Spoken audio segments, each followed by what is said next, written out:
Hello साथियों, एक और नई वीडियो में आप सभी का स्वागत है। साथियों, आज अपनी इस वीडियो के अंदर से बात करेंगे राजस्थान इतिहास के बारे में कंप्लीट चर्चा करने वाले हैं। जब बात की जाए इतिहास के बारे में तो साथियों, इतिहास को तीन भागों में बांटकर पढ़ा जाता है। सबसे पहले प्राग ऐतिहासिक काल आता है, जिसके अंदर से लिखित साक्ष्य उपलब्ध नहीं होते हैं, केवल मानव की उत्पत्ति के बारे में पता चलता है। दूसरा बात करें साथियों, आधे ऐतिहासिक काल, जिसके अंदर से लिखित साक्ष्य तो होते हैं लेकिन वो पढ़े नहीं जा सकते, मतलब कि अपठनीय होते हैं। जैसे सर्पिलाकार लिपि आ गई, गोमूत्र लिपि आ गई, बुष्टोपन लिपि आ गई, ये सारी की सारी आपको देखने को मिलती है।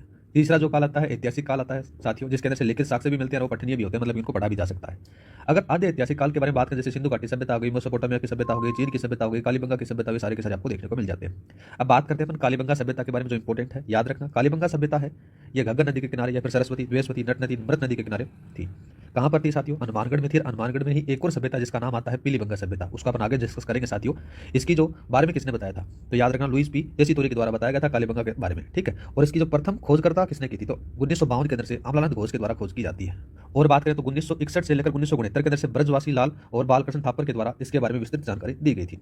अब काल समय के बारे में बात करें तो इसका कालखंड क्या है? कार्बनसी पद्धति के अनुसार इसको 2350 ईसा पूर्व से लेकर 1700 ईसा पूर्व तक बताया गया है। कालीबंगा का एक शाब्दिक अर्थ होता है लाडले। कालीबंगा मतलब कि काले रंग की चूड़ियां होती हैं, या फिर यहाँ पर से ये भी कह सकते हो कि इस सभ्यता के अंदर से काले रंग की चूड़ियां प्राप्त हुई हैं। इससे प्रमाणित होता है कि उस समय भी जो महिलाएं थी उनको सजने संवरने का शौक हुआ करता था, ठीक है। आगे बात करें तो साथियों, ये कांस्य युगीन सभ्यता आपको देखने को मिल जाती है, ठीक है। नेक्स्ट बात करें तो स्वतंत्र भारत का प्रथम ही पुरातात्विक स्थल हुआ करता था।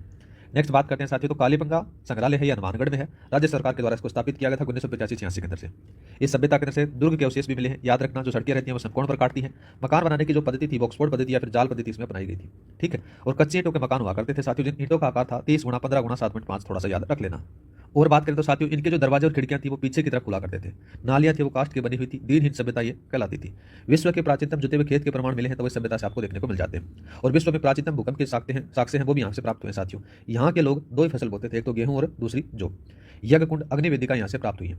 बलि प्रथा विद्यमान थी सभ्यता के अंदर से। और कुत्ता था वो यहाँ के लोगों का प्रिय जानवर हुआ करता था। ऊंट से ये लोग थोड़े बहुत परिचित हुआ करते थे। यह सभ्यता नगरीय सभ्यता थी, ये थोड़ा सा याद रख लेना।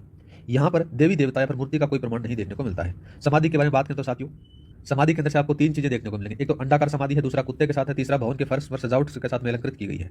इस सभ्यता के अंदर से स्वास्तिक प्रमाण भी मिला है, मतलब कि साथी का चिन्ह भी मिला है।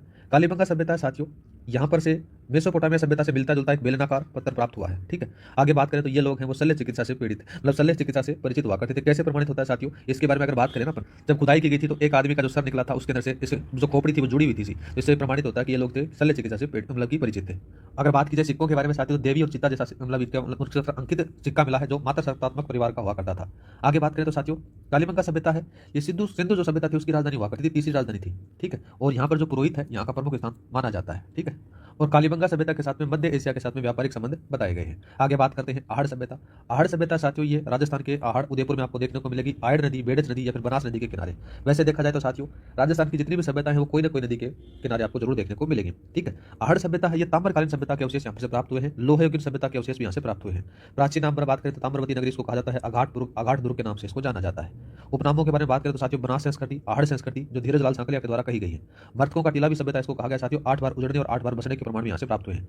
जो आहड़ सभ्यता साथियों एक ग्रामीण सभ्यता हुआ करती थी।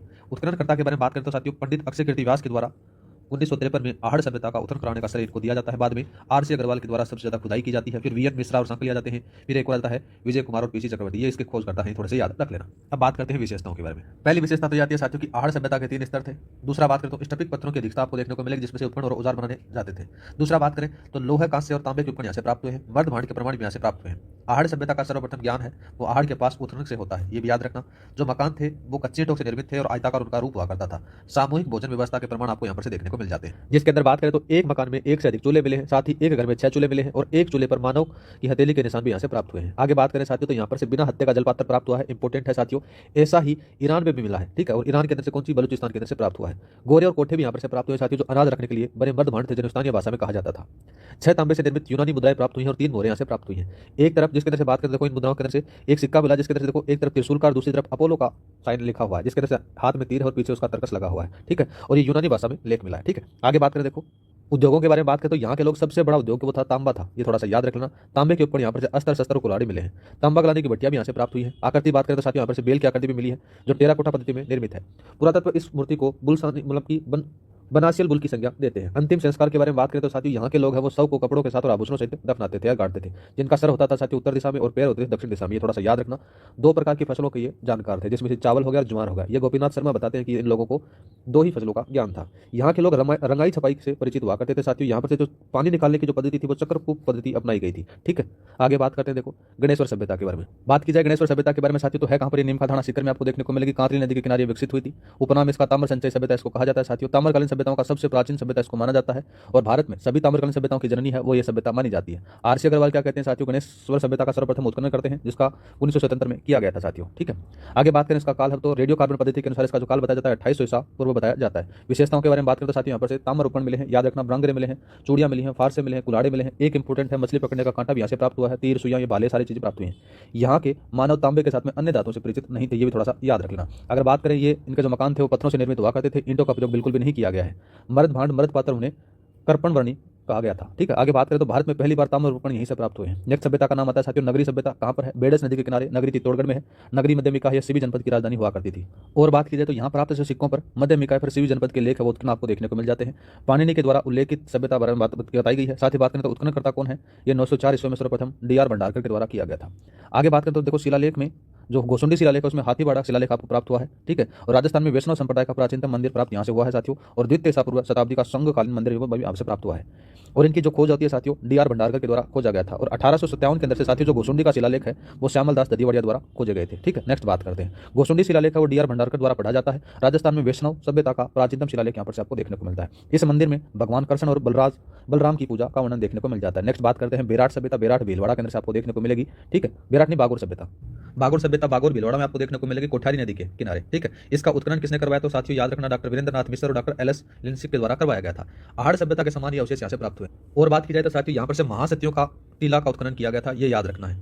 यह यहाँ पर से कहाँ पुरातत्व स्थल माना जाता है, कौन सा, महासतियों का टीला। आगे बात करें तो राजस्थान में प्राचीनतम कृषि और पशुपालन का जो प्रमाण मिलता है वो सभ्यता से प्राप्त होता है। यहाँ के उपकरण बात करें तो साथियों मध्य पाषाण काल के अवशेषों के भी प्राप्त हुए हैं। ठीक है, और यहाँ के जो लोग थे साथियों पत्थरों से अपने औजार और शस्त्र बनाया करते थे, इसलिए बागोर सभ्यता स्थल को आदिम सभ्यता या प्रशस्कृति का संग्रहालय कहा जाता है। ठीक है, नेक्स्ट बात करते हैं रेड सभ्यता। बात की जाए रेड सभ्यता के बारे में साथियों तो रेड सभ्यता है वो कहाँ पर है, टोंक में है, ढील नदी के किनारे है। याद रखना इसके उत्खननकर्ता बताए जाते हैं दयाराम साहनी और केदारनाथपुरी बताए जाते हैं। यहाँ पर से साथियों मालव गणराज्य के सिक्के प्राप्त हुए हैं, साथ ही चांदी के आघात मुद्राएं पंचमार्क सिक्के प्राप्त हुए हैं। लोहा सामग्रियां यहाँ से प्राप्त हुई हैं साथियों। यहाँ से क्या प्राप्त हुआ देखो साथियों, यहाँ पर से सबसे ज्यादा सिक्के प्राप्त हुए हैं तो इसलिए भारत का प्राचीन टाटा नगर इसको कहा जाता है। कितनी मुद्राएं प्राप्त हुई हैं, 3075 मुद्राएं प्राप्त हुई हैं। ठीक है, और बात करें तो साथियों मंदिर के समान बर्तन वो भी यहाँ से प्राप्त हुआ है। मण मूर्तियों पर जो मथुरा कला की छाप है वो भी यहाँ पर से आपको देखने को मिल जाती है। आगे बात करें तो आलीशान इमारतों के अवशेष भी यहाँ से प्राप्त हुए हैं। हवन सिक्कों पर यूनानी शासक का चिन्ह भी आपको देखने को मिल जाता है साथियों, जिसमें से अपोलोडोरस का एक खंडित सिक्का यहाँ से प्राप्त हुआ है। आगे बात करते हैं रंगमहल सभ्यता। रंगमहल सभ्यता का जो काल बताया जाता है 1000 ईसा पूर्व से लेकर 300 ईस्वी बताया जाता है।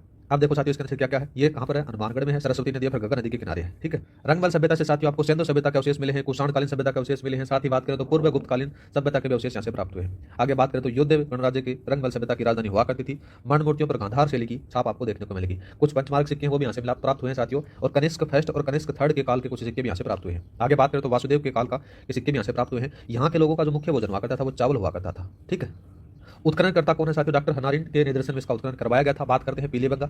पीलेबंगा हनुमानगढ़ में है साथियों, सरस्वती नदी गंगा नदी के किनारे है, आपको याद रखना है। सिंधु सभ्यता के अवशेष यहाँ से प्राप्त हुए हैं। विशेष प्रकार का यहाँ पर से घड़ा प्राप्त हुआ है, याद रखना। बाबा रामदेव जी का मंदिर भी यहाँ से प्राप्त हुआ है। पीतल के वृक्ष का प्रमाण भी यहाँ पर से पीपल के वृक्ष का प्रमाण भी यहाँ से प्राप्त हुआ है। अब बात करते हैं बेराट सभ्यता, विराटनगर इंपोर्टेंट है, याद रखना है। अब ये दिमाग मत लगा लेना कि तो जयपुर में लिख रखा है, तो साथियों ऐसा सवाल अभी तक कोई भी एग्जाम में पूछा नहीं गया है नए जिलों के अनुसार, तो आप इसको निश्चित रखकर पढ़ सकते हो। इसकी स्थिति है विराटनगर में है, ये याद रख लेना। ठीक है, आगे बात करते हैं साथियों ये बाणगंगा नदी या ताला नदी या फिर अर्जुन की गंगा के किनारे आपको देखने को मिल जाती है। बेराट सभ्यता है साथियों मत्स्य जनपद की राजधानी हुआ करती थी, याद रखना है। सर्वप्रथम उल्लेख महाभारत में मिलता है, याद रखना। ठीक है, और बात करें तो जयपुर राज्य के जो सवाई राम सिंह सेकंड आते हैं वो बेराट का उत्खनन कार्य करवाते हैं।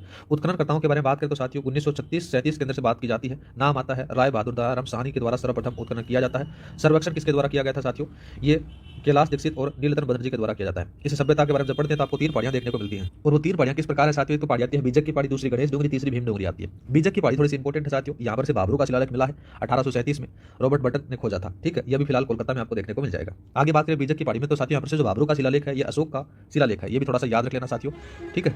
और दूसरी आती है साथियों भीमडोंगरी, जिसके अंदर से महाभारत के अवशेष आपको देखने को मिल जाते हैं। बीबलत तालाब है वो भी यहाँ पर आपको देखने को मिलेगा। आगे बात करें तो ये शिलालेख बुस्टो लिपि से खुदा हुआ है। कौन सा, ये याद रखना, जिसके अंदर से अपन बात करते थे अशोक का शिलालेख वो इससे, और इसमें से धम्म संघ और बुद्ध के बारे में बताया गया, ठीक है। गोहत्या पर प्रतिबंध के बारे में बात की गई है साथियों इसमें। यहाँ पर से सम्राट अशोक को मगध का राजा कहा गया है। बौद्ध धर्म का अनुयायी अशोक के बारे में बताता है, ये भी थोड़ा सा याद रखना। सोने का कलश यहाँ से मिला, जिसमें से गौतम बुद्ध की अस्थियां के अवशेष यहाँ पर से प्राप्त हुए। 1999 के बारे में बात करें तो साथियों यहाँ पर से बौद्ध विहार मंदिर भी मिला है। स्तूप मिला है जो हीनयान शाखा का था साथियों। मथुरा शैली में गौतम बुद्ध की प्रतिमा भी यहाँ पर आपको देखने को मिल जाती है। सर्वप्रथम मंदिर के अवशेष इस सभ्यता से आपको देखने को मिल जाते हैं। यहाँ की जो लिपि थी वो साथियों शंख लिपि आपको देखने को मिलती है। यहाँ पर से पंचमार्ग सिक्के प्राप्त होते हैं, यूनानी सिक्के प्राप्त होते हैं साथियों। दूसरा बात करें तो दयाराम साहनी का कहता है कि हूण के शासक मिहिर कुल के द्वारा मंदिरों और स्तूपों को क्या कर दिया गया था, नष्ट कर दिया गया था। आगे बात करते हैं सुनारी सभ्यता कहाँ पर है, अपने झुंझुनू के अंदर से आपको देखने को मिल जाती है। इसका जो उत्खनन करवाया जाता है साथियों 1980 से 1981 के अंदर से राज्य सरकार के द्वारा करवाया जाता है। आगे बात करें तो साथियों यहाँ पर से लोहा अयस्क से लोहा बनाने के प्राचीनतम भट्टियों के पूरा जो पुराने अवशेष है वो यहाँ से प्राप्त हुए हैं। लोहे से बना हुआ कटोरा भी यहाँ से प्राप्त हुआ है, तीर भी प्राप्त हुआ है, भाले भी प्राप्त हुए हैं साथियों। और बात करें तो मौर्य कालीन सभ्यता के अवशेष भी यहाँ से प्राप्त हुए। कहाँ से, एक विराटनगर, सुनारी, नोहा भरतपुर वाली, एक जोधपुरा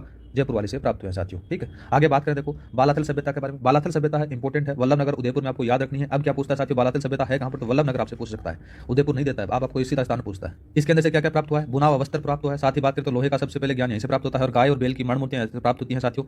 एक कंकाल भी प्राप्त हुआ है, ये थोड़ा सा याद रख लेना। बालाथल सभ्यता से साथियों यहाँ पर कुष्ठ रोग के पुरातत्व प्रमाण भी मिले हैं। उत्तरकालीन ताम्रकालीन सभ्यता मानी जाती है। आहड़ सभ्यता के समान अवशेष यहाँ से प्राप्त होते हैं साथियों। राजस्थान में बेराट के बाद में यहाँ पर बुना हुआ वस्त्र मिला है, ठीक है। दुर्ग जैसी इमारतों के अवशेष भी यहाँ से मिले हैं साथियों, और 11 भवनों का कमरा है वो इस सभ्यता से प्राप्त हुआ है। दूसरा बात करते हैं उज्जैन सभ्यता कहाँ पर है, भीलवाड़ा में है।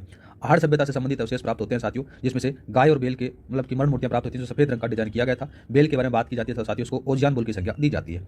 उत्खनन करवाया जाता है साथियों 2000 और 2001 के अंदर से करवाया जाता है। उत्खनन के आधार पर इस सभ्यता का विकास 3 चरणों में बताया गया है, ठीक है। राजस्थान सरकार है वो खुद इसका उत्खनन करवाती है। आगे बात करते हैं कुराड़ा सभ्यता कहाँ पर है, नागौर कुराड़ा ग्राम पर्वत में आपको देखने को मिल जाती है। औजारों की नगरी इसको कहा जाता है। उत्खनन है साथियों मई 1934 में इसका उत्खनन होता है। 103 ताम्र उपकरण और ताम्र पात्रों की यहाँ पर से प्राप्त हुए हैं। स्वतंत्रता से पूर्व ताम्रकालीन उपकरणों की यहाँ पर से प्राप्ति होती है, ठीक है। और साथियों यहाँ पर से जो नाम आ जाता है प्रमाण युक्त अर्धपात्र मिला है साथियों, जो ईरान के साथ में पारस्परिक संबंधों को बताता है। कुछ सभ्यताएं देखो, एक तो जोधपुरा जिला है साथियों, याद रखना, एक तो जोधपुर जिला मिल जाता है, एक जोधपुरा है वो साथियों आपको पुरातत्व स्थल मिल जाता है। एक आता है साथियों देवधाम जोधपुरिया जो निवाई टोंक में है, ये देवनारायण जी का मंदिर है, ये याद रख लेना है थोड़ा सा, ठीक है। आगे बात करते हैं अपने जोधपुरा सभ्यता स्थल के बारे में साथियों, है कहाँ पर, कोटपुतली जयपुर में आपको देखने को मिलेगी। विराटनगर के निकट ही आपको देखने को मिलती है, और साबी नदी के किनारे है। लोहा अयस्क से लोहे बनाने की जो भट्टियां हैं वो यहाँ से प्राप्त हुए साथियों। मौर्यकालीन सभ्यताओं के अवशेष, और साथ ही बात करें तो काली पोलिस युक्त मर्दभांड वो प्राप्त हुए। दूसरा बात करें तो कपिस वर्णी और मर्दभांडों का 1 मीटर जमाव पाया गया है। नेक्स्ट बात करते हैं कौन सी, नगर सभ्यता स्थल टोंक में है साथियों, ठीक है। ये क्या थी साथियों की, ये थी कि प्राचीन नाम इसका नाम था कि मालव नगर था साथियों। मालव गणराज्य की राजधानी हुआ करती थी, ये भी थोड़ा सा याद रखना। यहाँ से साथियों आघाट मुद्राएं प्राप्त हुई हैं, चांदी की पंचमार्क सिक्के भी प्राप्त हुए हैं। मालव गणराज्य के जो सिक्के बताए गए हैं उसमें से सिरेड हो गया, नगर हो गया, ठीक है। और महिषासुर मर्दन की जो मूर्ति है वो यहाँ से प्राप्त हुई है, जो इसका प्राचीनतम अंकन यहाँ से प्राप्त होता है। दूसरा बात करें तो सिंह वरुण माँ दुर्गा का प्राचीनतम अंकन यहाँ से प्राप्त हुआ है। दूसरा बात करते हैं साथियों यहाँ पर से नोहा सभ्यता स्थल के बारे में। नोहा सभ्यता है कहाँ पर, भरतपुर में साथियों। रूपारेल नदी के किनारे अलवर का अशोक जिसको कहा जाता है, इसका उत्खनन करवाया जाता है 1963-64 में आरसी अग्रवाल के द्वारा। यहाँ पर से साथियों 5 संस्कृतियों के अवशेष मिले हैं। महाभारत से ताम्र युगीन सभ्यता तक की बारे में जानकारी मिलती है। आगे बात करें तो आर्यकालीन सभ्यता इसको कहा गया साथियों। पक्षी चित्रित ईंट भी यहाँ से प्राप्त हुई है। आगे बात करें तो जोग बाबा और यक्ष बाबा की मूर्ति है वो भी यहाँ से प्राप्त हुई है। आगे बात करते हैं सौंधी सभ्यता स्थल कहाँ पर है, हनुमानगढ़ में है, सरस्वती नदी के किनारे है, और हड़प्पा कालीन सभ्यताओं के अवशेष यहाँ से प्राप्त हुए हैं। इसका उत्खनन करवाया जाता है 1953 के अंदर से अमलानंद घोष के द्वारा। इस सभ्यता को कालीबंगा प्रथम नाम दिया गया था। आगे बात करते हैं बरौर सभ्यता स्थल कहाँ पर है, बरौर गंगानगर में लाडले। इसका उत्खनन करवाया जाता है 2003 के अंदर से राजस्थान सरकार के द्वारा। यहाँ पर से शहरी सभ्यता के अवशेष प्राप्त हुए हैं। बटन के समान मोहरें वो भी यहाँ से प्राप्त होती है। दूसरा बात करते हैं मल्लाह सभ्यता कहाँ पर है, भरतपुर में है। और बात करें सभ्यता के बारे में तो साथियों घना पक्षी अभ्यारण्य क्षेत्र में ये आपको देखने को मिल जाती है। लोहाकालीन सभ्यता का अवशेष यहाँ से प्राप्त हुए हैं। ताम्र का हारपून और तलवारें यहाँ से प्राप्त होती हैं, याद रखना, जो प्राग ऐतिहासिक का उदाहरण बताई जाती है। नेक्स्ट बात करते हैं कणसौ सभ्यता के बारे में, कहाँ पर है, कोटा में। राजा मौर्य शासक धवल का 738 का अभिलेख यहाँ से प्राप्त हुआ है। नेक्स्ट बात करते हैं मौर्य शासकों की जानकारी या तो कोटा से मिलेगी या फिर चित्तौड़ से मिलेगी आपको। नेक्स्ट बात करते हैं बयाना सभ्यता स्थल के बारे में। बयाना भरतपुर में आपको देखने को मिल जाती है। इसका जो प्राचीन नाम है वो याद रखना, शोणितपुर इसको कहा जाता है। सर्वाधिक कब्रें हैं वो यहाँ से प्राप्त हुई हैं। मध्यकालीन भारत में बयाना है, यहाँ पर से नील की खेती के लिए प्रसिद्ध था, याद रखना। और गुप्त काल में सिक्कों का सबसे बड़ा भंडार यहाँ से प्राप्त हुआ है। नेक्स्ट बात करते हैं नेनवा सभ्यता स्थल के बारे में। बूंदी में है लाडले। इसके अंदर से देखो क्या था साथी, यहाँ पर से शाक्त धर्म के बारे में जानकारी मिलती है। यहाँ पर महिषासुर मर्दनी की मूर्ति भी प्राप्त हुई है। नवरात्रा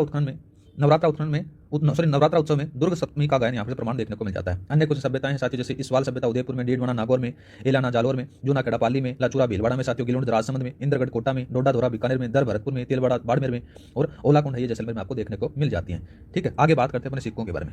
सबसे पहले बात करें जो सिक्के होते हैं, सिक्कों का जो दिन होता है उसको न्यूमिस्मेटिक कहा जाता है, याद रखना। सिक्के क्या बताते हैं, उसकी किसी भी राज्य फिर रियासत की राजनीतिक, आर्थिक, सांस्कृतिक और सामाजिक स्थिति के बारे में बताते हैं। किसी भी साम्राज्य की सीमा के बारे में पता चलता है, याद रखना। भारत में सबसे पहले सोने के जो सिक्के मिलाए जाते हैं वो किसके द्वारा चलाए जाते हैं, वो चलाए जाते हैं भीमकेड़ फेसियस के द्वारा, जो कुषाण शासक था उसके द्वारा चलाए जाते हैं। बात करें बप्पा लावर या फिर काल भोज के द्वारा, तो मेवाड़ में सर्वप्रथम सोने के सिक्के चलाए जाते हैं। ठीक है, सबसे पहले राजस्थान में इन्हीं के द्वारा चलाए जाते हैं। एक बात करते हैं देखो साथियों, केब ने 1893 के अंदर पुस्तक थी जिसका नाम बात करें अपन देखो, उसका नाम रहता है the cases of the Hindu states of Rajputana.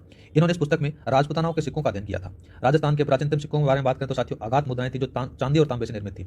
वह मुद्राएं केवल जो चांदी से बनाते थे उसको पंचमारक सिक्के कहलाते थे। 6वीं शताब्दी ईसा पूर्व के थे, माने जाते हैं। इन पर किसी भी शासक का नाम अंकित नहीं हुआ करता था। सर्वाधिक प्राप्ति जो है सिक्कों की वो साथियों 1.5 सभ्यता से प्राप्त हुई है, जो डील नदी के किनारे आपको देखने को मिल जाती है। भारत में अब तक चांदी के सिक्कों सबसे बड़ा भंडार यहाँ से मिला है। राजस्थान का टाटा नगर इसको कहा जाता है। रेड के अलावा साथियों सांबर जयपुर, दूसरा नगरी चित्तौड़गढ़ जिसमें से चांदी के सिक्के प्राप्त हुए हैं। बेराट सभ्यता आपको यहाँ से देखने को मिल जाती है, इसके अंदर से देखने को मिलेगा। आगे बात करें साथियों तो राजस्थान में प्रतिहारकालीन सिक्के हैं वो 9वीं सदी के माने जाते हैं। भीनमाल, जालोर, सांबर, जयपुर में मिले हैं, ये भी थोड़ा सा याद रख लेना। आगे बात करें तो साथियों अजमेर के संस्थापक हैं जो 1113 ईस्वी में अजराज के सिक्कों पर एक तरफ तो लक्ष्मी का अंकन हुआ करता था, दूसरी तरफ श्री अजय देव का अंकन हुआ करता था। सोमेश्वर के सिक्कों पर बेल की आकृति चित्रित हुआ करती थी। राजस्थान में सिक्के ढालने का सर्वप्रथम जो टकसाल थी वो साथियों आमेर में थी, याद रखना है। ठीक है, दूसरा बात करें तो राजस्थान में गधे की आकृति में चित्रित और चित्र वाले सिक्के थे, उनको प्रचलित थे और उनको क्या कहते थे, गदिया सिक्के कहलाते थे। अब मारवाड़ राज्यों के सिक्कों के बारे में बात करें तो साथियों मारवाड़ गणराज्य में मारवाड़ जिसमें से नाम महाराजा गंगा सिंह के काल के सिक्के बताए जाते हैं, जिसमें से गदिया सिक्के और फदिया सिक्के आपको देखने को मिल जाते हैं। दूसरा बात करें तो विजय शाही सिक्कों के अंदर से डबरू शाही सिक्का आपको देखने को मिलेगा। 2 सिक्के हैं, विजय शाही सिक्का और डबरू शाही सिक्का। धौलपुर में बात करें तो तमंचा शाही सिक्का जाता है। जयपुर राज्य का झाड़ शाही जिसको पेशा कहा जाता है साथियों, ये ज्यादा इंपॉर्टेंट है, याद रखना। प्रतापगढ़ राज्य में सालिम शाही सिक्का था। मेवाड़ राज्य का चांदकोड़ी सिक्का था साथियों, चांदोड़ी सिक्का। जैसलमेर राज्य में बात करें तो अश्व शाही सिक्का और मोहम्मद शाही सिक्का आपको देखने को मिलता है। झालावाड़ में बात करें तो मदन शाही सिक्का आपको देखने को मिल जाता है। नेक्स्ट बात करें भीलवाड़ा राज्य के बारे में बात करें तो भिलाड़ी आ गया, ढिंगला आ गया और त्रिशूलिया सिक्के आपको देखने को मिलेंगे। शाहपुरा में बात करें तो साथियों 11 सदिया सिक्का आपको देखने को मिलता है। बीकानेर में आलम शाही सिक्के आपको देखने को मिल जाते हैं, कभी कभार पूछ लिया जाता है, थोड़ा अपन पढ़ लिया।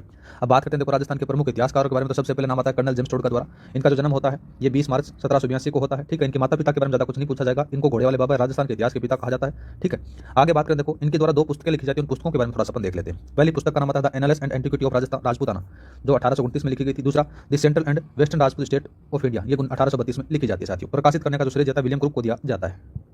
नेक्स्ट इतिहासकार आता है साथियों, कौन आता है, कवि राजा श्यामल दास ददियावाड़ी आता है साथियों। इनका जन्म होता है 5 जुलाई 1836 को होता है। ठीक है, भीलवाड़ा के अंदर से आपको देखने को मिल जाता है। ये क्या थे साथियों, मेवाड़ के महाराणा सज्जन सिंह के दरबारी कवि और कृपा पात्र माने जाते हैं। इनकी उपाधि है, ये कवि राजा की जो उपाधि है वो सज्जन सिंह देते हैं, याद रखना। और केसरे हिंद है ये उपाधि आपको इनको अंग्रेजों द्वारा दी जाती है। इनकी पुस्तकों के बारे में बात करें तो साथियों वीर विनोद आपको देखने को मिल जाती है, जिसकी भाषा अवधि भाषा है। 21 वर्ष का समय इसमें लगा था। ठीक है, और इनके द्वारा 3 कार्यकाल देखे जाते हैं, शंभू सिंह, सज्जन सिंह और मेवाड़ फतेह सिंह का कार्यकाल इनके द्वारा देखा जाता है। इस पुस्तक को लिखने का जो कार्य स्टार्ट करवाता है साथियों शंभू सिंह करवाता है, लेकिन जो पूर्ण होता है वो सज्जन सिंह के समय हो जाता है। ठीक है, और यहाँ पर से फतेह सिंह है उनको पन्नों को जला देता है, मतलब इस पुस्तक को लिखने में रोक लगा देता है। ठीक है, आगे बात करें तो देखो ये बात अपने डिस्कस कर ली कि केसरे हिंद की उपाधि किसके द्वारा दी गई थी, अंग्रेजों द्वारा, फिर बोल सकते हो कि ब्रिटिश साम्राज्य के द्वारा। आगे बात करें तो कवि राजा की जो उपाधि दी थी वो महाराजा सज्जन सिंह के द्वारा दी जाती है। ठीक है, और बात करें साथियों वीर विनोद पुस्तक के बारे में थोड़ी सी इंपॉर्टेंट है, अवधि भाषा में लिखी गई है, 21 वर्ष का समय लगा था, 1 लाख का खर्च आया था। ठीक है, और महाराणा शंभू सिंह के आदेश पर लिखनी प्रारंभ होती है, पूर्ण होती है महाराणा सज्जन सिंह के काल के अंदर से। मेवाड़ का इतिहासकार इसमें कहा जाता है साथियों, इसको कवि राजा को कहा जाता है। ठीक है, आगे बात करें देखो साथियों पर किसके बारे में, इसमें यह भी कहा गया देखो 32 दुर्गों का निर्माण करवाया था, किसके द्वारा, महाराणा कुंभा के द्वारा करवाया गया था। 84 दुर्गों में से मतलब कि 32 दुर्गों का निर्माण करवाया गया था। राजस्थान में स्थापत्य कला का जनक है वो महाराणा कुंभा को बताया गया है। महाराणा विजय सिंह है जो इसमें से मारवाड़ का शासक हुआ करते थे साथियों। इस विजय सिंह को साथियों मारवाड़ का जहांगीर या फिर जहांगीर का नमूना कहा जाता है। इनकी एक पासवान थी जिसका नाम था गुलाब राय, इस गुलाब राय को मारवाड़ की नूरजहां या फिर नूरजहां का नमूना कहा जाता है। आगे बात करते हैं, नाम आता है डॉक्टर गौरी शंकर हीराचंद ओझा। इनका जन्म है साथियों 1836 में रोहिड़ा ग्राम सिरोही में होता है। शिक्षा ये मुंबई में लेते हैं। कर्म इसलिए बात करें तो साथियों उदयपुर आ जाती है। इनके जो गुरु हैं साथियों तो कवि श्यामल दास आपको देखने को मिल जाते हैं। और दूसरे बात करें तो साथियों ये महाराणा सज्जन सिंह के दरबार में रहता था। ठीक है, और इनके द्वारा साथियों 50 से अधिक ग्रंथों की रचना की जाती है। सर्वश्रेष्ठ करती है भारतीय प्राचीन लिपिमाला, उसकी रचना की जाती है साथियों। ठीक है, आगे बात करें तो राजस्थान के प्रथम इतिहास ग्रंथ है वो नाम आता है साथियों देखो मोहनोत नैन्सी ख्यात आपको देखने को मिल जाता है, उसका संपादन किया जाता है। और साथियों इन्हीं के द्वारा जो कर्नल जेम्स टोड की पुस्तक थी ना, कौन सी, analysis and antiquity of Rajasthan, उसका हिंदी अनुवाद इन्हीं के द्वारा किया जाता है। और साथ ही अशुद्धियां हैं उनको भी दूर किया जाता है, या फिर ये बोल सकते हो कि राजस्थान के इतिहास को दोबारा लिखने का श्रेय इनको दिया जाता है। राजस्थान के प्रथम पूर्ण इतिहासकार इनको माना जाता है। भारतीय लिपि शास्त्र का अंकन करके अपना नाम गिनीज बुक ऑफ वर्ल्ड में नामांकित किया था, ये भी याद रख लेना साथियों। साथ ही बात करें तो सिरोही राज्य का इतिहास लिखा था, उदयपुर राज्य का इतिहास इन्हीं के द्वारा लिखा जाता है। आगे बात करें देखो नाम आता है डॉक्टर एलपी टेसीटोरी के बारे में। पूरा नाम लुइजी पीओ टेसीटोरी इसको कहा जाता है साथियों। इनका जन्म होता है कहां पर से, इटली में इनका जन्म होता है। ज्यादा कोई खास अपने को देखने को नहीं मिलता है। ये जयपुर आते हैं सबसे पहले कहां पर आते हैं, राजस्थान के अंदर से सर्वप्रथम आते हैं जोधपुर राज्य में आते हैं, बाद में बीकानेर आते हैं। बीकानेर अपनी कर्मस्थली बना लेते हैं, मृत्यु इनकी 22 नवंबर 1919 को जाती है, वहीं पर इनकी आपको कब्र देखने को मिल जाती है। महाराजा गंगा सिंह ने इनको चारणों के इतिहास का सर्वेक्षण का कार्य सौंपा था। पुस्तकों के बारे में बात करें तो राजस्थान के चारणों के इतिहास का ऐतिहासिक सर्वेक्षण इन्हीं के द्वारा किया जाता है। पश्चिमी राजस्थानी व्याकरण वो भी इनके द्वारा लिखी जाती है। ठीक है, प्रसिद्ध पुरातत्व कालीबंगा सभ्यता के माने जाते हैं। भाषा इसकी शास्त्रीय विद्वान आपको देखने को मिल जाती है। ठीक है, आगे बात करते हैं इनके द्वारा 2 ग्रंथों का संपादन किया जाता है, ये याद रख लेना। नाम आता है वेली कृष्ण रुक्मणी दीक्षात आती है। ठीक है, और दूसरा बात करें तो नाम आता है राव जेतसिरुचंद आपको देखने को मिल जाता है। इनका संपादन किया था, ये भी याद रखना। ये लिखा किसने था साथियों? पृथ्वीराज राठौड़ लिखा था पीथल भाषा के अंदर से। दूसरा बात करें तो राव जेतसिरुचंद है, ये बिट्टू सुजा के द्वारा लिखा गया था। आगे बात करते हैं बीकानेर संग्रहालय में इनको जो स्थापना की जाती है, ठीक है। इनके जो शिक्षक माने जाते हैं वो नाम आता है पंडित रामकरण ओसापा, ठीक है। नेक्स्ट बात करते हैं, नेक्स्ट आता है मेवाड़ का इतिहास। मेवाड़ राज्य के बारे में बात करें तो सबसे पहले नाम आता है केंद्र शासित प्रदेशों के अंदर से, तो एक तो केंद्र शासित प्रदेश आता है अजमेर मेरवाड़ा प्रांत, ये याद रख लेना। 3 ठिकाने आते हैं जिसमें से नीमराना, अलवर, कुशलगढ़, लाभ आ जाते हैं। 19 रियासतें आपको देखने को मिल जाती है। ज्यादा अपने ये मॉडर्न हिस्ट्री का पार्ट तो उसमें देखेंगे, लेकिन बात करें सबसे पहले मेवाड़ और उदयपुर रियासत के बारे में। राजस्थान की सबसे प्राचीन रियासत मानी जाती है जिसका जन्म 566 में होता है। दूसरा बात करें डूंगरपुर, बांसवाड़ा और प्रतापगढ़ रियासत है, इन सभी रियासतों पर गुहिल वंश का शासन था। मेवाड़ में बात करें तो मेवाड़ के राजा राव या फिर महाराणा बोल सकते हैं, ठीक है। दूसरा बात करते हैं डूंगरपुर, बांसवाड़ा, प्रतापगढ़ का नाम आता है तो यहाँ पर से महारावल की उपाधि धारण करते थे यहाँ के राजा। नेक्स्ट सभ्यता जाती है साथियों, नेक्स्ट रियासत कौन सी आती है? मारवाड़ या फिर जोधपुर राज्य, बीकानेर राज्य और किशनगढ़ राज्य। राजस्थान की क्षेत्रफल की दृष्टि से सबसे बड़ी रियासत कौन सी थी साथियों? मारवाड़ रियासत थी।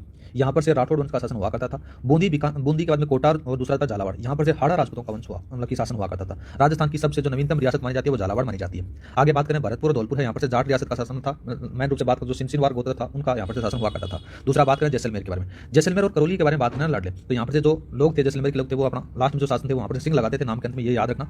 और यहाँ पर से थे वो पाल लगाते थे। जैसलमेर और करौली पर यादव वंश का शासन हुआ करता था। अलवर में बात करें तो नरुका वंश ने शासन किया था। आमेर में बात करें तो साथियों कछुआ वंश ने शासन किया था। जनसंख्या की दृष्टि से सबसे अधिक बड़ी रियासत मानी जाती है आमेर। सिरोही में बात करें तो देवड़ा राजपूत वंश ने शासन किया था। शाहपुरा में बात करें तो राजस्थान की सबसे छोटी रियासत मानी जाती है। और टोंक में बात करें तो राजस्थान की एकमात्र मुस्लिम रियासत थी। ये 19 रियासतें थी, इनके बारे में अपने थोड़ा बहुत देखा। अब बात करते हैं मेवाड़ राज्य का इतिहास के बारे में। मेवाड़ राज्य के बारे में जब चर्चा होती है तो गुहिल वंश, सिसोदिया वंश संसार का सबसे प्राचीन वंश राजवंश है, यहाँ पर आपको देखने को मिल जाता है। मेवाड़ का अर्थ होता है साथियों मेर या फिर मेव या मेर जाति रक्षित प्रदेश आपको देखने को मिल जाता है। वर्तमान जिले में बात करें तो साथियों भीलवाड़ा, राजसमंद, उदयपुर, चित्तौड़गढ़ आपको देखने को मिल जाता है। साथ ही आप ब्यावर भी बोल सकते हो। महाभारत काल को में इसमें से क्या था कि सीवी जनपद में आपको देखने में आता था। इसकी जो राजधानी थी मध्यमिका नगरी आपको देखने को मिल जाती है। मेर जाति निवास यहाँ पर से करती थी। इस कारण से संस्कृत भाषा में इसको मेदपाट और हिंदी में प्रागवाट पड़ा था, ठीक है। अब बात करें देखो इनका जो मेवाड़ राज्य का जो झंडा था उनके बारे में बात करते हैं। इस प्रकार से झंडा हुआ देखा था, देखो इसके ऊपर एक तो तरफ तो सूरज था, ठीक है। दूसरी तरफ बात करें तो साथियों यहाँ पर से 2 अंकन लिखे हुए थे। ये देखो क्या था कि इसमें से देखो एक तरफ क्षत्रिय योद्धा तलवार लिए खड़ा था, इस प्रकार से था। और जिसमें से बात करें तो नाम आता है, एक तरफ आता है भील योद्धा पूजा जी हैं उनकी आपको देखने को मिल जाती है। और देखो इसमें से बात करें देखो इस प्रकार से था। और एक चीज लिखी थी जो दृढ़ राखे धर्म को तिही राखे करतार, ये वाक्य यहाँ पर से लिखा गया होता था। वर्तमान में ये कहाँ पर है? उदयपुर संग्रहालय में पड़ा है। आगे बात करें तो गुहिल वंश की उत्पत्ति के बारे में बात करें तो इनको सूर्यवंशी कहा जाता है। अबुल फजल के अनुसार मेवाड़ के गुहिल है, गुहिल शासक हैं वो साथियों ईरान के नौशेखा आदिल की संतानें बताई जाती है। लेकिन कर्नल जेम्स टोड क्या कहता है मेवाड़ के गुहिल शासक गुजरात के शासक शिलादित्य के वंशज माने जाते हैं। इनको हिंदुआ सूरज भी कहा जाता है। सूर्यवंशी का प्रमाण भी आपको देखने को मिल जाता है। मेवाड़ के माना अपने आपको हिंदुजा सूरज कहते थे, ठीक है। राज्य चिन्ह इनका झंडा जिसके ऊपर सूर्य की अंकित हुआ करती थी, इस प्रकार से अपने ऊपर देखा ना। आगे बात करें देखो काल भोज बप्पा रावल के सोने के सिक्कों पर सूर्य की व्याकृति आपको देखने को मिल जाती है। और बात करें तो महाराणा रायमल ने अपने लेख में एक शब्द लिखवाया था सूर्यवंशी क्षत्रिय। गुहिल वंश है उसके बारे में बात करें देखो सामान्य जानकारी के बारे में बात करते हैं। सबसे पहले बात करें तो इनकी जो राजधानियां थी नागदा थी, ये काल भोज पर बप्पा रावल ने बनाते हैं। आहड़ अलट बनाते हैं। चित्तौड़गढ़ रावल जेतर सिंह बनाते हैं। उदयपुर और गोगंदा है ये साथियों महाराणा उदय सिंह बनाते हैं। कुंभलगढ़ और चावंड राजधानियां ये महाराणा प्रताप के द्वारा बनाई जाती हैं। चित्तौड़गढ़ को राजधानी महाराणा अमर सिंह बनाता है। उदयपुर को राजधानी महाराणा भीम सिंह बनाता है और ये अंतिम राजधानी हुआ करती थी। इनके बारे में और बात करें तो साथियों इनके जो कुल देवता हैं वो एकलिंगनाथ जी हैं, कैलाशपुरी उदयपुर में आपको देखने को मिलता है और बप्पा रावल ने बनाया था। आराध्य देव के बारे में बात करें तो साथियों नाम आता है वो आता है गढ़बोर का 4 भुजानाथ मंदिर जो राजसमंद में। कुलदेवी भाण माता चित्तौड़गढ़ में, केलवाड़ा राजसमंद में आपको देखने को मिलेगी। आराध्य देवी फिर इष्ट देवी 4 भुजानाथ हल्दी घाटी में आपको देखने को मिल जाती है। अब बात करते हैं अपन मेवाड़ राज्य के इतिहास के बारे में। मेवाड़ राज्य के इतिहास के बारे में बात करें तो सबसे पहले यहाँ पर से गुहिल वंश या फिर गुहिलोत वंश या फिर सिसोदिया वंश की स्थापना होती है। स्थापना के बारे में बात करें तो राजा गुहिल, गुहिलोत, गुहदत्त, मूल पुरुष आदि को इनको कहा जाता है। इनके द्वारा 566 ईस्वी की स्थापना की जाती है। ये इतना डिटेल में पूछे गए किस प्रकार से क्या क्या वगैरह वगैरह। तो सबसे पहले बात करें देखो गुहिल के बारे में। 566 के बारे में बात होती है तो 566 में गुहिल वंश की स्थापना की जाती है। इनकी जो माता थी पुष्पावती थी, आबू की परमार राजकुमारी मानी जाती है। पिता बात करें तो साथियों शिलादित्य थे जो वल्लभी नगर के शासक हुआ करते थे। लालन पालन का कौन करता साथियों? वीर नगर की कलमावती ब्राह्मणी के द्वारा किया जाता है, ठीक है। और बात करें तो देखो साथियों इसके अंदर से राजा रहता है। सबसे पहले गुहिल रहता है 566, फिर भोज बनता है, फिर नाग बनता है, महेंद्र फेस्ट, फिर ये सारे के सारे आपको देखने को मिल जाते हैं। अब बात करें देखो काल भोज के बारे में। ये काल भोज है ये कौन था? महेंद्र सेकंड का बेटा था, ये थोड़ा सा याद रख लेना। अब देखो काल भोज बप्पा रावल के बारे में बात कर लेते हैं। काल भोज बप्पा रावल के बारे में बात करें तो 734 ईस्वी में शासक बनता है। 753 में इनकी मृत्यु हो जाती है। मेवाड़ का प्रथम ताकतवर राजा माना जाता है। महेंद्र सेकंड का पुत्र था। हरित ऋषि की गाय चराता था बचपन में, याद रखना। और काल भोज को हरित ऋषि ने बप्पा रावल की उपाधि दी थी, ये भी थोड़ा सा याद रख लेना। कार्यों के बारे में बात करें तो साथियों एकनाथ मंदिर है वो कैलाशपुरी गांव में इनके द्वारा बनाया जाता है। सास बहु का मंदिर है वो उदयपुर में इनके द्वारा बनाया जाता है। प्रथम जो राजधानी नागदा वो इनके द्वारा बनाई जाती है, ठीक। बात की जाए चित्तौड़गढ़ दुर्ग के बारे में तो साथियों चित्तौड़गढ़ दुर्ग चित्रांगद मौर्य ने निर्माण करवाया था। 3री शताब्दी के अंदर से चित्रकूट दुर्ग पड़ा था और बाद में यहाँ पर से ये मान मौर्य को आकर ले लेते हैं और बाद में आक्रमण होता है। काल भोज का आक्रमण करने के बाद में इसको प्रथम विजेता माना जाता है। जानकारी किससे मिलती है? मान मौर्य शिलालेख से मिलती है। आगे बात करें तो साथियों मेवाड़ में सर्वप्रथम जो सोने के सिक्के चलाए जाते हैं काल भोज के काल में चलाए जाते हैं। मृत्यु इनकी नागदा राजधानी में होती है। बप्पा रावल की छतरी भी यहाँ पर से बनी हुई है। नेक्स्ट बात करते हैं राजा अल्लट। राजा अल्लट है ये साथियों देखो इसके बारे में बात करें आलू रावल की उपाधि ये धारण करते हैं, ठीक है। यह भाटों द्वारा लिखित ख्यात साहित्य में आपको देखने को मिल जाती है। सर्वप्रथम मेवाड़ में नौकरशाही का जो गठन करते हैं राजा अल्लट करते हैं, याद रखना। आहड़ नगर बसाया था। जगत अंबिका माता का मंदिर इन्हीं के द्वारा बनाया गया था और जो दूसरी राजधानी हुआ करती थी ये भी आहड़, ये थोड़ा सा याद रख लेना। आगे बात करें देखो हुण राजकुमारी हया देवी से विवाह करते हैं। यह राजस्थान का पहला अंतर्राष्ट्रीय विवाह था, थोड़ा सा याद रख लेना। अब देखो साथियों, राजा गोहिल के बाद में बपारावल का अलट के बाद छेम सिंह आता है। प्रथम शासक था जो रावल की उपाधि धारण करता है, याद रखना। इनका सामंत सिंह के बारे में बात करें तो मालवा के परमार शासकों पर अधिकार कर लेते हैं। इधर कुमार सिंह आते हैं तो पुनः चित्तौड़गढ़ पर अधिकार कर लेते हैं। ठीक है, आगे बात करते हैं तो एक थोड़ा बहुत पूछा जाता है। नाम आता है भूताला 1226 में होता है साथियों, हल्दी घाटी के निकट होता है। इल्तुतमिश और जयत्र सिंह के मध्य होता है। इसमें इल्तुतमिश की हार हो जाती है। तीसरी राजधानी बनाई जाती है चित्तौड़गढ़ दुर्ग को। नाम आता है रावल रतन सिंह के बारे में। बात की जाए रावल रतन सिंह के बारे में तो साथियों, इनका जो शासन है वो 1301 से लेकर 1303 तक चलता है। इनका जो विवाह होता है साथियों, सीहल द्वीप की राजकुमारी, इनका नाम आता है पद्मावती। इनके पिता का नाम था राजा गंधर्व सेन, की पुत्री से इसका विवाह होता है। एक हीरामंत होता है, वो पद्मावती की सुंदरता के बारे में बयां करता है। ठीक है, रानी पद्मावती है साथियों। यहाँ पर से बात करें तो इनके साथ में इसका जो गोरा तो भाई है और बादल है वो चाचा आपको देखने को मिलता है। और विवाह के बाद में ये दोनों के दोनों इनके साथ में आ जाते हैं और मेवाड़ के अंदर से रावल रतन सिंह के साथ में सैनिक बन जाते हैं। और बात करें साथियों, मोहम्मद जायसी ने एक ग्रंथ लिखा था जिसका नाम था पद्मावत, 1540 में लिखा था। कब लिखा था? 1540 के अंदर से इसको लिखा गया था। ये थोड़ा सा याद रख लेना। आगे बात करें तो साथियों, रावल रतन सिंह के दरबार में एक तांत्रिक रहता था जिसका नाम था राघव चेतन, उसको वो निकाल देता है। ठीक है, वो जाकर कहाँ पर जाता है? अलाउद्दीन खिलजी के दरबार में जाता है और पद्मावती की सुंदरता के बारे में बताता है। और फिर बाद में अलाउद्दीन खिलजी है वो सोचता है कि मेरे को तो मतलब पद्मावती प्राप्त करनी है, तो वो युद्ध कर देता है साथियों। खिलजी का जो आक्रमण होता है वो 1303 में होता है, चित्तौड़गढ़ पर आक्रमण कर देता है। इसकी सारी डिटेल के बारे में देखना चाहता हूं, पद्मावत मूवी वो देख लेना। ठीक है, ज्यादा कोई खास अपने बारे में ज्यादा जानकारी नहीं देखनी है। ये चित्तौड़गढ़ दुर्ग आपको देखने को मिल जाता है साथियों। आक्रमण कौन करता है? अलाउद्दीन खिलजी करता है 1303 के अंदर से। यहाँ पर से गोरा और बादल मारे जाते हैं। ठीक है, और यहाँ पर से साका होता है और साका के अंदर से जोहर बात करें तो साथियों रानी पद्मिनी के द्वारा किया जाता है और केसरी है वो रावल रतन सिंह के द्वारा किया जाता है। दुर्ग चित्तौड़गढ़ दुर्ग का पतन हो जाता है 26 अगस्त 1303 के अंदर से। अलाउद्दीन खिलजी इसको जीत लेता है। जीतने के बाद में इसको कत्लेआम का आदेश जारी कर देता है। यहाँ पर एक दरवाजा था साथियों, अष्टधातु का दरवाजा, इसे वो दिल्ली ले जाता है और बाद में शाहजहां ने उसे लाल किले पर लगा दिया गया था। अपने पुत्र के नाम पर खिजर खां दुर्ग नाम इसका रख दिया जाता है और उसको सौंपकर चला जाता है। आगे बात करते हैं, किलेदार किसको बनाया? खिजर खां को बनाया। अलाउद्दीन खिलजी है ये जालोर पर अधिकार कर लेता है। सोनगरा शासकों का शासन हुआ करता था यहाँ पर से, जिसमें से बात करें मालदेव सोनगरा को क्या कहते थे साथियों? मुसला, बड़ी मुछें होने के कारण इसको मुसला सोनगरा कहा जाता था। ठीक है, आगे बात करें, देखो ये जालोर का शासन था और ये क्या करता है? अधीनता स्वीकार कर लेता है और खिजर खां मालदेव को चित्तौड़गढ़ का दुर्ग मतलब उसको किलेदार बना देता है साथियों। मालदेव की मृत्यु पर्यंत वो उसका किलेदार बना रहता है। बाद में इसका जो पुत्र रहता है बनवीर सोनगरा है वो यहाँ पर से शासन बनता है साथियों। इधर बात करें तो सिसोदा गांव के अंदर से हमीर है वो हमीर ने आक्रमण कर दिया और पुनः प्राप्त करने के लिए चित्तौड़गढ़ दुर्ग पर जो नाम आता है साथियों बनवारी सोनगरा है उसको मार देता है और हमीर इसका कारण यहाँ पर से दोबारा राणा बन जाता है और हमीर सिसोदिया वंश का निर्माण करता है। ये भी थोड़ा सा याद रख लेना। यह गोहिल वंश का इस भाग माना जाता है। यह सब का त्याग कर अपने नाम के आगे राणा या फिर महाराणा की उपाधि धारण करता है। अब बात करते हैं पर राणा हमीर सिसोदिया के बारे में। ठीक है, इसके बारे में बात करें तो अमीर खुसरो अलाउद्दीन खिलजी का इतिहासकार था। इसके साथ में इसका एक ग्रंथ था, नाम आता है खजाइन उल फतुह है। बहुत बार पूछा जाता है, याद रखना। मैं चित्तौड़गढ़ दुर्ग की कहानी के बारे में बताता है कि अलाउद्दीन खिलजी ने चित्तौड़गढ़ पर आक्रमण किस प्रकार से क्या किया उनके बारे में। एक और ग्रंथ आता साथियों मलिक मोहम्मद जायसी का ग्रंथ आता पद्मावत, 1540 में लिखा गया था। इसमें जानकारी भी ये भी मिलती है। आगे बात करें खुसरो का ग्रंथ आता है। देखो खुसरो का ग्रंथ ये कहता है कि साके से मना करता है, लेकिन पद्मावत के बारे में बात करते देखो 26 अगस्त 1303 को प्रथम साका यहाँ पर से हो जाता है। आगे बात करते हैं राणा हमीर सिसोदिया के बारे में। राणा हमीर सिसोदिया के बारे में बात करें तो कार्यकाल रहता है इसका 1326 से 1364 तक रहता है। सिसोदिया शासक के संस्थापक माने जाते हैं और राणा की उपाधि सर्वप्रथम यही धारण करते हैं। ठीक है, और बात करें तो देखो मारना कुंभार पर या फिर इनके बारे में बात करें। मारना कुंभा के अंदर कुंभलगढ़ प्रशस्ति, विजय स्तंभ प्रशस्ति, रसिक पूजा की टीका, ये सारी के सारी के अंदर से देखो क्या है? मारना कुंभा ने इन्होंने राणा हमीर को उपाधि दी थी। ठीक है, जिसमें से वीर राजा विषम घाटी पंचानन के नाम से आपको देखने को मिल जाती है। दूसरा बात करें, कर्नल टोड कहता है कि राणा हमीर सिसोदिया अपने समय के महान हिंदू शासक थे, लेकिन मोहम्मद बिन तुगलक को हराया था। ये भी याद रखना इन्होंने, इनके द्वारा ये हराया था राणा हमीर के द्वारा। राणा हमीर सिसोदिया मेवाड़ के उद्धारक भी माने जाते हैं। नेक्स्ट बात करते हैं, नाम आता है राणा छेतर सिंह, जिनका शासनकाल 1364 से 1382 तक रहता है साथियों। ये एकलिंग प्रशस्ति में लिखवाता है और यहाँ पर से हाड़ा जो राजाओं के द्वारा हराया जाता है। ये क्या करता है साथियों? राणा जो छेतर सिंह है ये मेवाड़ के आसपास जितने भी क्षेत्र, जैसे अजमेर को जीत लिया, भीलवाड़ा को जीत लिया, मतलब कि इसका क्षेत्र विस्तार में ज्यादा ध्यान था। ठीक है, और आसपास के सारे क्षेत्र ये जीत लेता है। आगे बात करें तो मेवाड़ और मालवा के शासकों को मारने के बाद में नए संघर्ष का जन्म होता है, जिसको मेवाड़ मालवा संघर्ष होता है। ठीक है, इसमें से दासी के दो पुत्र होते हैं, जिसमें से चाचा और मेरा होते हैं। इनके बारे में थोड़ा सा अपन बाद में देखेंगे। अब बात करते हैं राणा लाखा लक्ष्य सिंह। राणा लाखा लक्ष्य सिंह के बारे में बात करें तो 1382 से लेकर 1481 तक इनका शासन रहता है साथियों। जावर की खान इन्हीं के समय खोजी गई थी, जिसे सीसा जस्ता चांदी निकाली जाती थी। मेवाड़ की अर्थव्यवस्था से मजबूत हो जाती है साथियों। इन्हीं के काल के अंदर से पिछोला झील का निर्माण करवाया जाता है साथियों। आगे बात करें किसका अंदर करवाया था तो याद रखना बंजारों के द्वारा कराया। नाम आता है उनका बिच्छुमार और चिड़ियामार, दो बंजारे उनके द्वारा करवाया जाता है। ठीक है, एक और बात करें तो साथियों पिछोला झील के पास में आपको एक क्या मिलेगा? नटनी का चबूतरा आपको देखने को मिल जाता है, जिसका निर्माण किसने करवाया था साथियों? लाखा नहीं करवाया था। गल की नटनी का चबूतरा है, ये भी थोड़ा सा याद रख लेना। आगे बात करें तो वर्तमान में एक महल और एक मंदिर आपको देखने को मिलता है, जिसका नाम आपको जग मंदिर और जग महल और जग मंदिर आपको देखने को मिल जाता है। पिछोली गांव में इसका निर्माण हुआ था, पिछोला झील कहलाई थी, याद रखना। इनका जो विवाह होता है साथियों हंसाबाई का विवाह राणा लाखा से होता है, ये थोड़ा सा याद रखें। अब होता क्या देखो, यहाँ पर से जो शासक था राणा लाखा था, इनका पुत्र ज्येष्ठ था, नाम आता है चूड़ा सिसोदिया। चूड़ा सिसोदिया के बारे में बात करें तो राघव देव इनको कह सकते हैं साथियों। देखो इसमें से दो भाई आते हैं, इसमें से चूड़ा सिसोदिया और राघव चंद्र दोनों भाई मेवाड़ आए और बहन का विवाह चूड़ा से करवाना चाहते थे। इसी मतलब किससे करवाते थे? चूड़ा से करवाना चाहते थे इसके साथ में। लेकिन बाद में क्या हो जाता है कि किसी कारणवश उसका विवाह लाखा से हो जाता है। बाद में एक शर्त रखी जाती है कि जो भी उससे पुत्र होगा वो कौन होगा साथियों? हंसाबाई से जो भी पुत्र होगा वो किसका होगा? मेवाड़ का अगला शासन बनेगा साथियों। ठीक है, इसी कारण जो चूड़ा है सिसोदिया है वो मेवाड़ का भीष्म पिता इनको कहा जाता है। बाद में पुत्र प्राप्त होता है जिसका नाम था मोकल साथियों। 1421 में राणा मोकल है मेवाड़ का राजा बन जाता है यहाँ पर। नेक्स्ट बात करें महाराणा मोकल के बारे में। इनका जो कार्यकाल रहता है 1421 से 1433 में रहता है, 12 वर्ष तक रहता है, याद रखना। इनकी माता हंसाबाई मारवाड़ की राजकुमारी थी, पिता राणा लाखा थे। पत्नी के बारे में बात करें तो नाम आता है रानी सौभाग्य देवी आता है। इनकी प्रमुख घटनाओं के बारे में बात करें तो साथियों चित्तौड़गढ़ दुर्ग के अंदर त्रिभुवन नारायण मंदिर या फिर भोज भोज मंदिर का पुनर्निर्माण कराते हैं। वर्तमान में यह समिदेश्वर पर मोकल मंदिर नाम रखा गया है। दरबारी विद्वानों के बारे में बात करें तो साथियों योगेश्वर भट्ट और विष्णु भट्ट आपको देखने को मिल जाता है। अब इसके जो शासनकाल के अंदर जो प्रसिद्ध शिल्पी थे नाम आता है पन्ना पन्ना मन्ना। ठीक है, नेक्स्ट बात करते हैं जिलवाड़ा अभियान 1433 के बारे में। जिलवाड़ा अभियान के बारे में बात करें तो साथियों गुजरात में पड़ता है। इसके बारे में बात करें देखो क्या होता है यहाँ पर से आपके लिए इंपॉर्टेंट यही है। देखो जिलवाड़ा अभियान होता कब है, गुजरात के बारे में यही ज़्यादा इंपॉर्टेंट याद रखना। आगे बात करें देखो नाम आता है यहाँ पर से महाराणा कुंभा। महाराणा कुंभा का जो शासनकाल रहता है साथियों कब से कब 1433 से लेकर 1468 तक रहता है। प्रमुख उपाधियों के बारे में बात करें तो देखो यहाँ पर आपको देखने को मिलेगा कुंभलगढ़ प्रशस्ति और विजय स्तंभ कीर्ति स्तंभ और इनके द्वारा बनाई जाती है।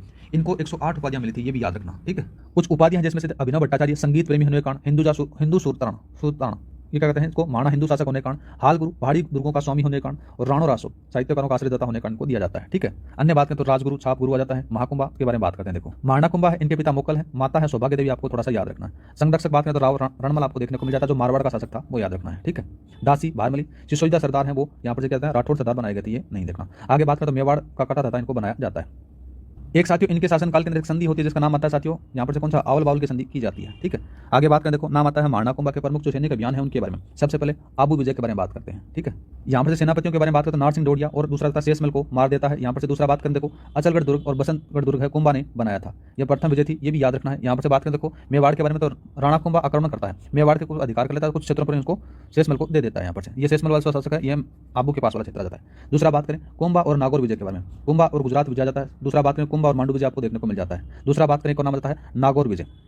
नागौर दुर्ग के ऊपर से साथियों देखो शम्स खां और नसरुद्दीन के अंदर से एक मतलब लड़ाई होती रहती है। यहाँ पर से क्या कि ये जो शम्स खां है एक कुंभा से मदद मांगता है और शासक बनने के लिए मदद मांगता है।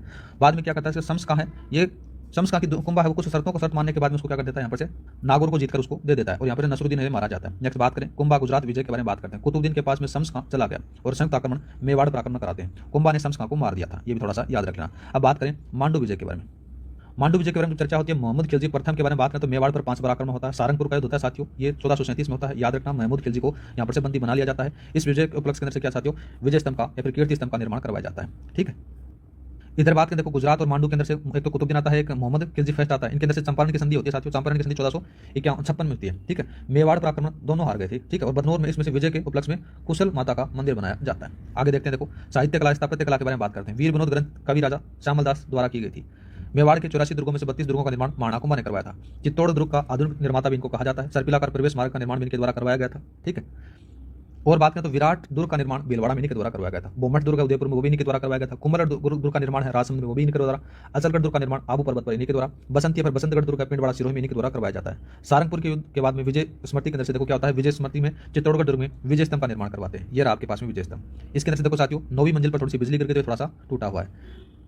इसको विजय स्तंभ कीर्ति स्तंभ और विष्णु मतलब कि विष्णु स्तंभ कहा जाता है। सबसे पहले बात करें तो ये चित्तौड़गढ़ दुर्ग के भीतर आपको देखने को मिलेगा। चित्तौड़गढ़ मतलब कि हिंदू मूर्तियों का अजायबघर इसको कहा जाता है साथियों, और भारतीय मूर्तिकला का विशेष कोष इसको कहा जाता है। ठीक है, यहाँ पर से देखो इसके बाहर एक लगी हुई है कीर्ति स्तंभ प्रशस्ति लिखी गई है, जिसकी भाषा है संस्कृत है, लेखक अत्रि भट्ट है। पूरा कराने का जो कार्य किया जाता है वो महेश भट्ट को दिया जाता है साथियों। ठीक है, 1949 के अंदर से उसके ऊपर पहले डॉक्टरेट जारी होती है।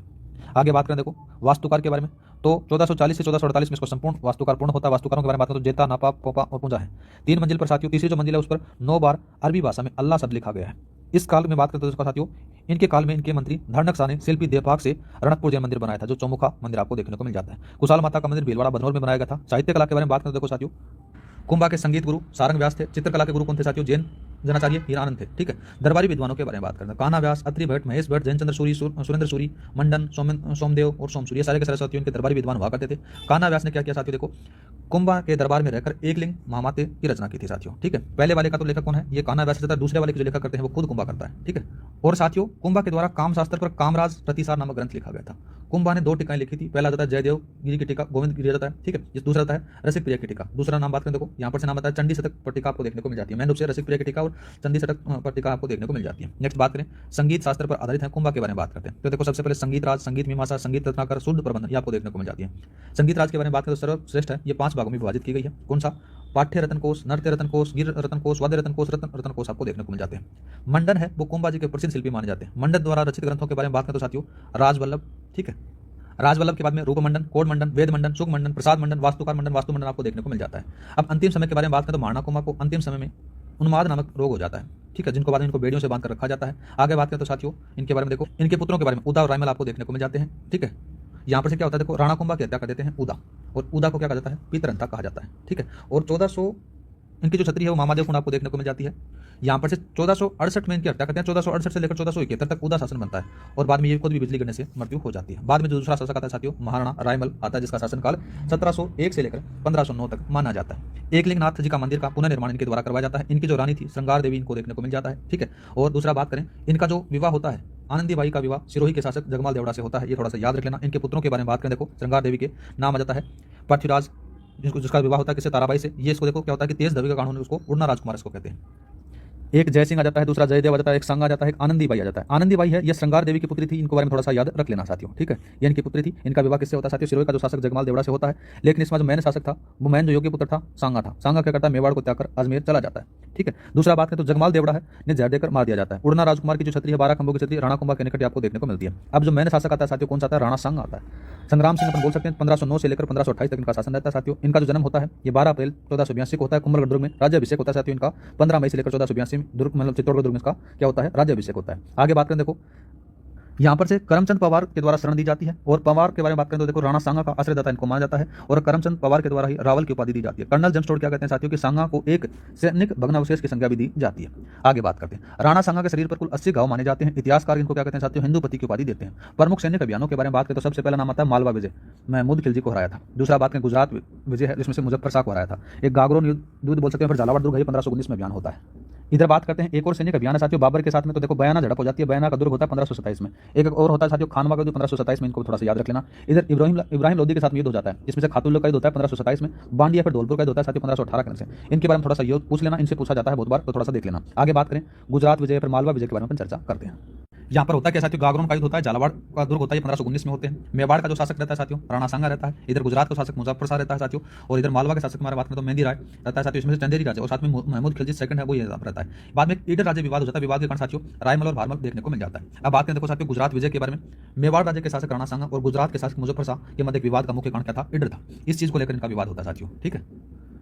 ये इसको गुजरात वाला इसको लेना चाहता है और ये कौन राणा सांगा इसको लेना चाहता है, इसलिए विवाद हो जाता है। अब बात करते हैं, देखो महाराणा सांगा की जो छतरी है मांडलगढ़ में है, 32 खंभों की छतरी है, याद रखना। बसवा दोसा में इनका चबूतरा बना हुआ है। महाराणा सांगा के शासनकाल के बारे में बात करें तो 1509 से लेकर 1528 तक माना जाता है।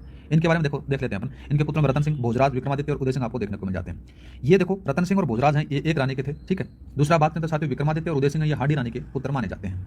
अब इनको अलग अलग बांट देता है साथियों। ये भोजराज है, ये तो पहले मर जाता है, बाद में रतन सिंह राज करता है, 1528 से लेकर 1531 तक राज करता है। और विक्रमादित्य और उदय सिंह जो हाड़ी रानी के जो पुत्र थे, इनको ये रणथंभौर दुर्ग दे देता कि आप यहाँ पर और मौज करो। मेवाड़ को अब क्या कर सकता है, दो गुटों में बट जाता है। अब बात करें देखो साथियों, सबसे पहले महाराणा विक्रमादित्य शासन बनता है 1531 से लेकर 1536 के अंदर से विक्रमादित्य है वो यहाँ पर से शासन बनता है। अल्प आयु होने में मेवाड़ का शासक बनते हैं, याद रखना। इनकी जो संरक्षिका रहती है वो इनकी खुद की माँ रहती है, हाड़ी रानी कर्मावती, ठीक है। बाद में क्या होता है साथियों, यहाँ पर से जो ये को नाम आता है उसका विक्रमादित्य ही अयोग्य शासक था, ज्यादा योग्य नहीं था। मेवाड़ पर आक्रमण होता है, बहादुर शाह गुजरात का वो करता है। पहला आक्रमण 1533 में होता है। हाड़ी रानी कर्मावती ने बहादुर शाह को रणथंभौर दुर्ग देकर वापस भेजा कि भाई चला जा, लेकिन उसका मन शांत नहीं हुआ, दोबारा से आक्रमण करने आता है 1534 के अंदर से। इस समय दूसरा शाखा होता है, याद रखना, चित्तौड़गढ़ का। हाड़ी रानी कर्मावती ने हुमायूं को राखी भेजी, लेकिन हुमायूं नहीं आ पाया, वो कोई काम में बिजी था इसलिए नहीं आ पाया, ठीक है। बाद में क्या होता है साथियों कि विक्रमादित्य और उदय सिंह को बूंदी अपनी नानी के भेज दिया जाता है। कर्मावती है वो जौहर करती है, केसरिया है वो बाघ सिंह करते हैं, ये याद रखना साथियों। और इसी के साथ में जो चित्तौड़गढ़ दुर्ग है वो छीन लिया जाता है इनसे और बहादुर शाह इस पर अधिकार कर लेता है। अब बात करें, देखो ये रहा आपके पास में, इधर रणथंभौर है, इधर चित्तौड़ है, मेवाड़ के अंदर सही। और ये क्या करता है, देखो इस पर अधिकार कर वापस आ जाता है गुजरात के बाद में क्या होता है साथियों, चित्तौड़गढ़ दुर्ग था, मेवाड़ के सरदारों का पुनः अधिकार यहाँ पर से हो जाता है। उदय सिंह और विक्रमादित्य को वापस बुलाकर विक्रमादित्य को गद्दी पर बैठाया जाता है। इसके लिए एक युद्ध होता है साथियों, कौन सा युद्ध होता है, नाम आ जाता है हुमायूं का आक्रमण होता है यहाँ पर से, और कलिंजर दुर्ग इसको जीत लिया जाता है। और बात करें तो चित्तौड़गढ़ दुर्ग है, चित्तौड़गढ़ में जो बनवीर है वो विरोध करता है साथियों विक्रमादित्य के अंदर से बात करें, और बोलता है कि मैं शासक बनूंगा। ये बोलता है कि विक्रमादित्य को नहीं बनना देना चाहता, ये खुद बनना चाहता है। बाद में क्या करता है साथियों, देखो ये बनवीर था कौन, उनके बारे में बात करें तो बनवीर था, देखो साथियों महाराणा रायमल था। महाराणा रायमल का पुत्र कौन था साथियों, पृथ्वीराज सिसोदिया थे और एक सांगा थे। पृथ्वीराज सिसोदिया की दासी हुआ करती थी, उनका पुत्र हुआ करता था साथियों। बाद में क्या करता है साथियों, ये विक्रमादित्य को मार देता है और साथ ही उदय सिंह को मारकर बनवीर स्वयं शासक बनना चाहता था। लेकिन जो पन्ना था अपने पुत्र चंदन की बलि देकर उदय सिंह को कुंभलगढ़ दुर्ग ले आ जाती है। कुंभलगढ़ दुर्ग का जो किलेदार था वो आशादेवपुरा के पास में ले आई थी साथियों। और नाम बात करें, देखो महाराणा उदय सिंह का जो 1536 में राज तिलक हो जाता है। 1537 में आक्रमण कर चित्तौड़गढ़ पर बनवीर को मार दिया जाता है और मेवाड़ का राजा बन जाता है। अब जो महाराणा उदय सिंह का जो शासनकाल चलता है 1537 से लेकर 1572 के अंदर से चलता है साथियों। धाय मां पन्ना धाय, याद रखना। राज्याभिषेक इनका पहली बार होता है 1536 में, जो विधिवत है वो 1537 में होता है। और चित्तौड़गढ़ दुर्ग जीतने में मारवाड़ के शासक नाम आता है राव मालदेव ने इसकी हेल्प की थी, ठीक है। और दो सेनापति आते नाम आता है उनका, जेता और कुपा, ये थोड़ा सा देख लेना। और बात करेंगे साथियों अपन नेक्स्ट पार्ट के अंदर से, जिसके अंदर से जितनी भी हिस्ट्री बची है, जिसमें से अपन जो मेन चीजें हैं उनके बारे में चर्चा करेंगे साथियों। ये वाला पार्ट आपको अच्छा लगा हो तो लाइक शेयर सब्सक्राइब करना न भूलें। अगर आप चाहते हो कि आपको सेकंड पार्ट चाहिए तो सेकंड पार्ट के लिए आप कमेंट कर देना, आपको जल्दी उपलब्ध करवा दिया जाएगा साथियों। आज के इतना ही, जय हिंद, जय भारत।